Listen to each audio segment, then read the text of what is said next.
when you've just installed the operating system, it's a good idea to go to, it'll be under all programs, Windows Update, and it'll ask you to sort of change settings and such, or sort of like that. You can select whichever you wish. I would say never check for updates, because I don't like it running in the background, and definitely not the top one, install updates automatically, because I don't know what I'm downloading. Well, I know what it's downloading, which is the problem.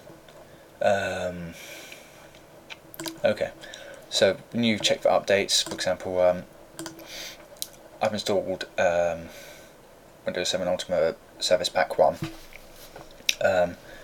I've checked all the important updates. You'll most likely get some for your hardware, for example your graphics adapter, which is quite important, so I'd say take it all, but do not take Windows Malicious Software Removal Tool. It's always running in the background, it's just an annoying service, and it's not needed, to be fair. If there's something you download, then it's your problem, so delete it, basically.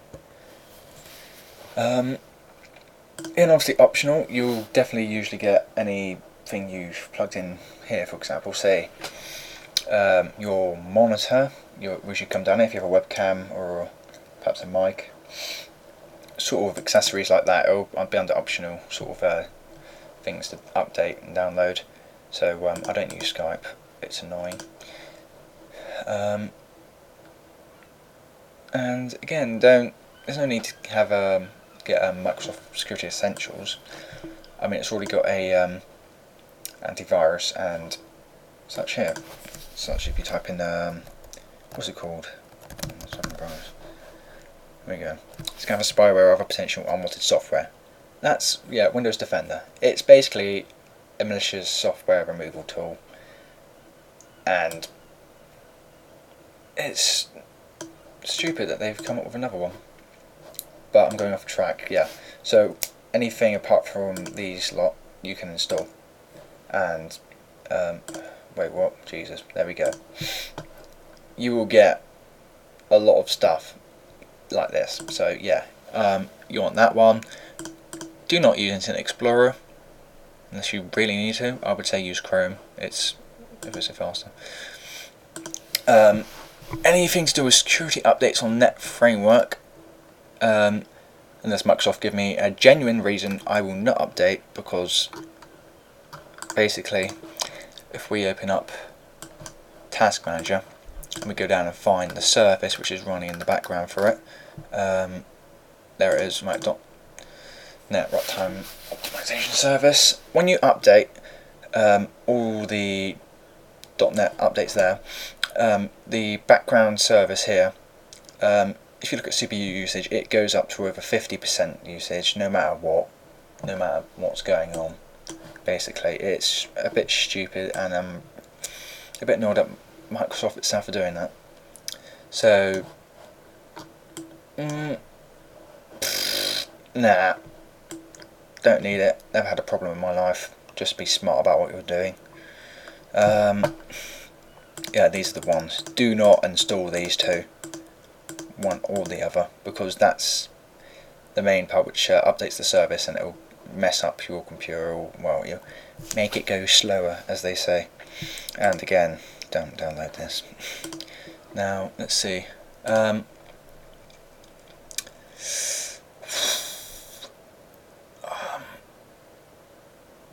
What to say? Unless a program asks you to, do not update it. If it does, then what you can do, you can go down to the service. You'll see that it's using a lot of CPU. You can open file location. That's what's running right now. All you've got to do is end it, and once it's ended, it will probably try to restart up again in 5 seconds or so time. So just grab it and move it to documents, or move it anywhere else apart from this folder, because it will not restart. It will still be installed, so other programs will work completely fine, and the problem will be sorted. So what else have we got? Update for this, that and the other.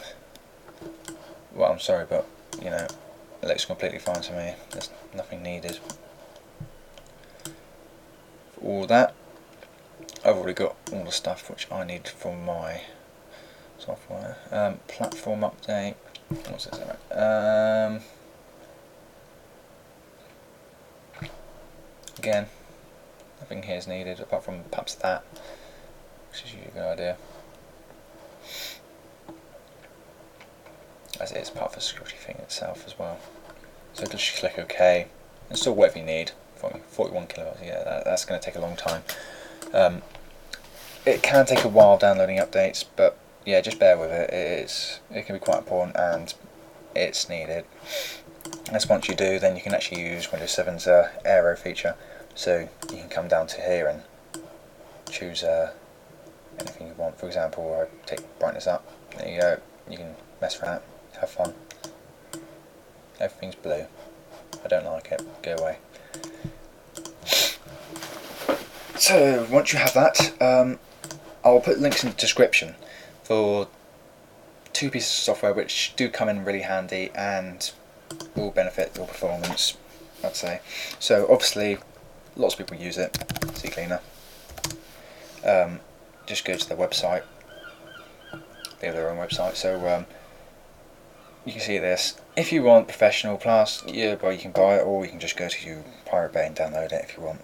But I'm not saying you should, but I would. Yeah, go to download. It will download the installer. It's probably down in downloads right now. I've got it in here at the moment somewhere. I've got it all sorted out, but it's easy to install. It's just next pretty much. Just don't install anything without looking for the installation thing first. And the other one is I can pronounce this right. Logistics disk defrag. I just got a disk defrag right here. You know, yep. They have their own website too, so it's fine. That usually comes up. Just go away. Even though it looks like you're downloading some really stupid thing, yeah, just click download now. There we go. Do not click that. And your file will start downloading. It may not now because I've clicked the back button because I don't need it downloaded twice. Again, install it. It's easy enough. So once you have them installed, start with CCleaner first. You can see all your system specs and stuff. So once you update to Windows 7 Ultimate 64-bit SP1, if you have a 64-bit or 32-bit operating system, it's actually up to your system and its specs. But you can see what I've ticked here. I do not use Internet Explorer, so I've ticked all of them. I won't go into detail what each one means. I'll just go over it a bit quickly. Windows Explorer, so recent documents. If you like going to recent documents just for quicker access, I don't really find it too much faster than you can untick it. Run and start menu, not needed. I'd say get rid of all that, apart from say network passwords, because they come in quite handy when reconnecting to Wi-Fi and other such stuff. System, empty the recycle bin. It's handy usually. Temporary files, very handy. Clipboard, blah blah blah. Windows error reporting, definitely take that out because that just gets ridiculous sometimes. Those two, don't worry, it's not going to delete your shortcuts and stuff. It's just going to clear some data and thumbnails off. Advanced. This is quite. It's very handy. Some of it can get a bit advanced, I suppose, but Windows event logs, it's not needed really. I'd say on tick all of them. Do not tick this unless you have like 24 hours free time, and even then it would be completely pointless. It's like trying to wipe free space on the hard drive. I don't see the point in it, to be fair. I just don't understand that. If you click that, wiping free space will significantly wiping free space will significantly. Oh, for fuck's sake, Liam. Wiping free space will significantly increase the amount of time the cleaning takes. We recommend you leave this disabled for normal usage or any usage. Yeah, applications. Depends how many applications you have installed. I haven't installed any of mine since I reinstalled my operating system. Internet cache and history and cookies, download history. It's quite easy to sort of decide what's what and what you need. I usually keep these 3 unticked because they come in handy. You can tick all them quite easily. Same with all these, just tick it all. Once you've got it all done there, just run the cleaner. It usually asks you first if you want to do this, but I've unticked ask again. So once it's done that, just do it, I don't know, 2-3 times till it says cleaner complete, 0 bytes removed. It can't remove anything else. Registry, very handy. Changes the, say we go to registry. I don't know if it's actually under that, is it? It should be.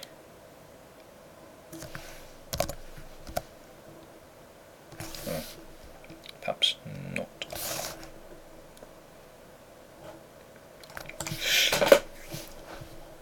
But yeah, registry can be quite handy. Tick all of these. All you got to do is just scan for issues. Already done it.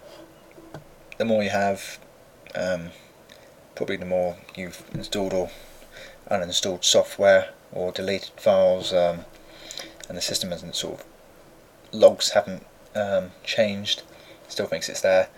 So that can significantly increase sort of read-write times, I suppose, because the registry is quite an important part of the operating system. Now, tools, uninstall. Well, it goes without saying, uninstall anything which you haven't installed, which looks stupid. This is all legit. Say, let's say Fastboot, that's actually from my motherboard. So say it's not, then yeah, you can just uninstall it. There's also repair feature, these sort of things. But the other thing is startup. What runs after you've turned on the PC, it's gone through the boot options and the operating system starts up.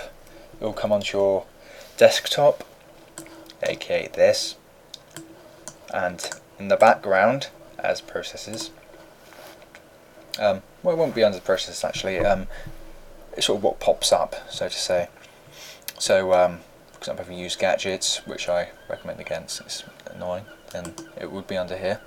So let's say I do not want easy tune, blah blah blah. Disable it. There you go, done. And same with any browsers you use.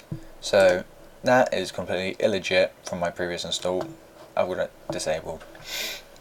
And same scheduled tasks, I've got all them disabled. And context menu, that sort of the context menu is when you right click on something and you can do something with it. So for example, I've got if I go downloads PC and I go to take ownership and then we'll say adds it to the registry, then that means I can click on something, let's say open file location, let's go to a random file, and now it's added there, take ownership. There we go, it's now mine. There's other sort of things you can do. Don't really need to go into it too much really, but drive wiper, if you got an external hard drive you want to wipe it, you do that. Do not take this and wipe it because you will die. I don't even know if it'll let you, I haven't tried it, I'm not gonna.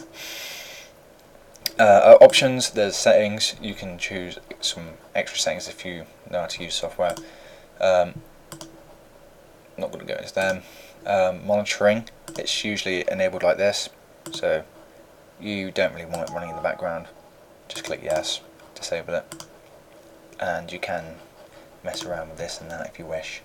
So once you've done that, we're done with CCleaner. There you go. I'll quickly just have a look, go over this.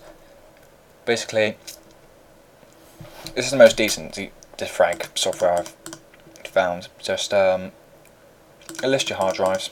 You can take which ones you want to defrag and optimize and such. Go to settings, program settings. You've got all sort of things in here. Go to algorithms, I'd say, and I've got it ticked, it will be unticked at the time. If you move system files beginning of the disk, as it tells you, moving frequently accessed files to the faster part of the disk will speed up disk access, but will increase defragmentation time.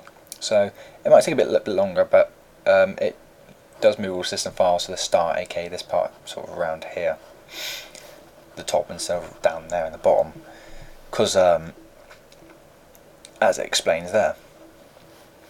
So you can skip fragments, or aka files larger than 10 gigabytes. Moving that's going to be a bit of a mission, but oh well, might as well do it. You can skip files smaller than a certain amount as well. I have a lot of time on my hands. I'll be going to sleep at some point, so I have it running in the background, moving everything. And if you have an SSD, you can go through all these options as well. You can sort of look into that yourself, and just clean up, just take them all really.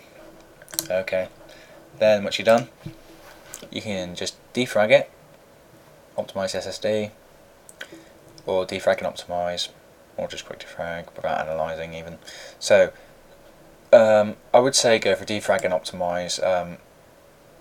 Well, no, perhaps like a couple of times a month maybe, if you change a lot of things. But otherwise, if you have an SSD, you can use the special algorithms and stuff which the software uses. So once you've done that, it might take a bit of a while, but that's not too bad. There you go, registry stuffs. I think this might be an ad or something, I don't know. I'm not going to install their other software. It's got adware written all over it. So once you've done that, things will be changed quite a lot. Remember, after you do your Windows updates, by the way, you will have to you will have to restart a couple of times, and whilst it installs the updates. Once that's all done, what you can do is you can go to if you type system, and you have to type the whole thing, but system configuration.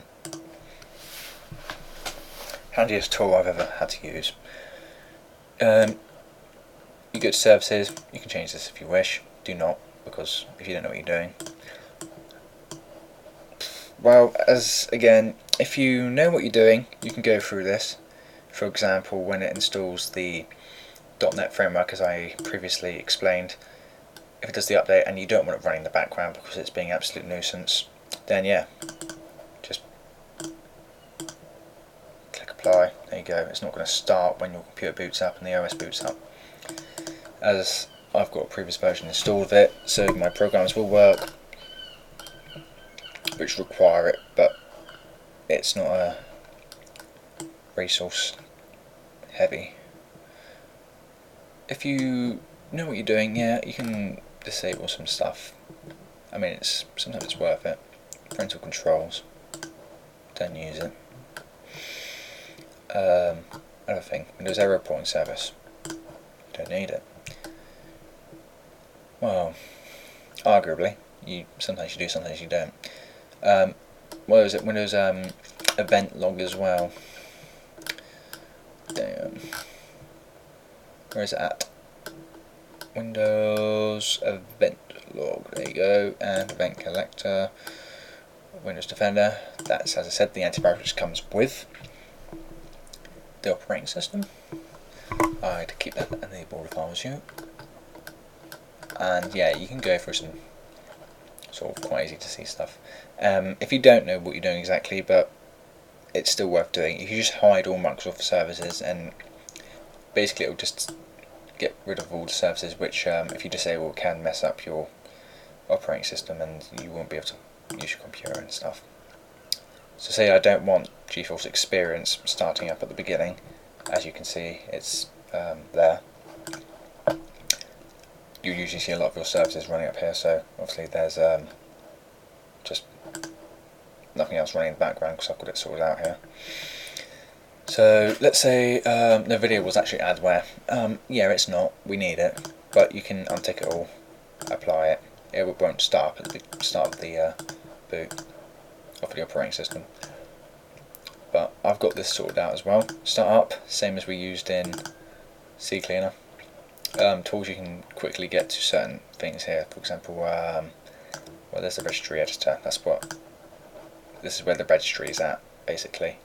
It's just a long list of important little thingies. That's exactly how I should explain it. but you can change environment sort of things as well. It's sort of set like this, and you can go to modify and change value data and stuff. You don't really need to use it. It comes in handy when there's some troubleshooting involved. If you're a programmer, you understand. So that's mostly just about all of that. I mean, if you see here, I've got 8 gigabytes of RAM installed. I've overclocked it a little bit for like memory speeds and stuff. But say you don't have enough for whatever you're doing, it can come in handy if you go to Control Panel, System and Security. Just head over to System, Advanced System Settings, Performance Settings, Advanced. Make sure that's on Programs. And then what it says Virtual Memory. A paging file is an area on the disk that Windows uses as if it were RAM. So you can sort of change virtual RAM. It's not as fast as RAM, but it does come in handy, mostly on older machines. But as I can on my main hard drive, my external hard drive, that's just a partition of my main hard drive. I've added 16 gigabytes of each because, yeah, you don't type 16,000 megabytes, do you? Because it's under RAM, so it's going to be 16,384, because that's 1024 times by 16. 1024 megabytes being 1 gigabyte. So yeah, do the maths. So once you've added in the size you want, say I want 8 gigabytes, that's 8,192. That is 8 gigabytes. So yeah, just copy that, paste that, click set, it'll change it. As I do want 6,384, 16 gigabytes, then we can change that back. And you can do that with whichever hard drives you wish, depending on the size you have. And it'll tell you the minimum recommended and currently allocated. So I've got a bit over the recommended, but hey, not going to stop me apply. Okay, it'll ask you if you to do the settings. To keep the settings, you need to restart. You can click just restart later and such. It'll be fine that way. The other important thing you can do is you can search in Control Panel, or you can go down to just Start menu, just type Power. Go to Power Options. I don't even believe how many people do not even bother with this. It's just stupid. It's usually unbalanced, and if you go to Change Plan Settings, Advanced Settings, and you go down to Processor Management, minimum processor state 5%, maximum 100%, and there's a lot of different settings to do with different parts of your system. But yeah, click High Performance. If you're using a laptop or anything which requires a battery to just power it, then obviously, yeah, you can change between power save and high performance balanced. If it's just a desktop, as mine is, and it's not going to affect power consumption, unless you want your power bill to go through the roof, then obviously you don't need those. Change advanced power settings. For the sake of it, I've because obviously it usually default turns the hard disk off after 20 minutes whilst you haven't touched the computer. Oh, that's unneeded. Processor management. It's usually default on maximum on the high performance, saying it will be minimum 100%. System cooling is obviously always going to be active, otherwise you're going to be destroyed. Maximum processor state 100 as well, and obviously you get all your sort of settings there. So, for example, power management on that off. So yeah, my graphics card does not get bottlenecked by power. So once you do that, you should be good to go, and things should just launch quickly. What can I say? Almost instant. My network connection will be a bit faster, but I'm using my netbook as a wireless adapter. It's good fun. But well, thanks for watching.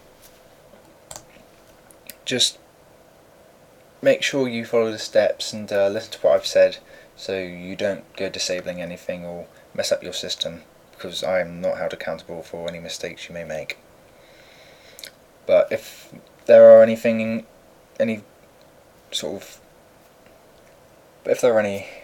sort of errors or any such things you will need my advice on or want to ask, then just leave it in the comments and I'll help you out as best I can. Right, thanks for watching, guys.